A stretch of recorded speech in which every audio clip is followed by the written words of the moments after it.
हरियाणा विधानसभा चुनाव के नतीजों ने राजनीतिक पंडितों के साथ ही दलों को भी चौंकाया है। बीजेपी ने अप्रत्याशित तरीके से इस चुनाव को जीता है, तो वहीं कई राजनीतिक दलों के आगे बड़ी मुश्किलें खड़ी हो गई है। राज्य की सबसे पुरानी क्षेत्रीय पार्टी इंडियन नेशनल लोकदल से उसका इलेक्शन सिंबल छिन सकता है। राज्य के पूर्व सीएम ओम प्रकाश चौटाला की पार्टी के आगे इस बार बड़ा संकट खड़ा हो गया है। उसे इस बार के चुनाव में 4.14% ही वोट मिले हैं और महज 2 सीटों पर ही पार्टी जीत दर्ज करने में कामयाब रही है। ये सीटें हैं डबवाली और रानिया। डबवाली से आदित्य देवीलाल को जीत मिली है, जबकि रानिया से अर्जुन चौटाला जीते हैं।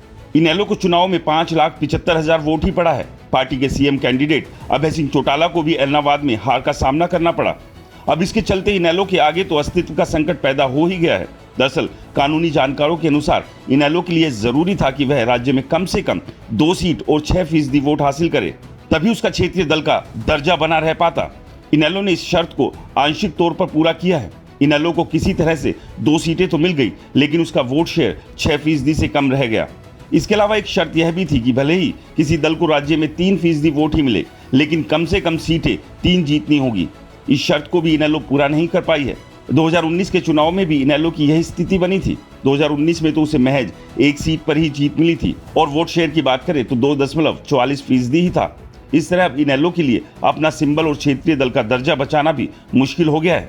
हालांकि इसके बारे में चुनाव आयोग को ही फैसला लेना है, जो आने वाले दिनों में कोई निर्णय ले सकता है।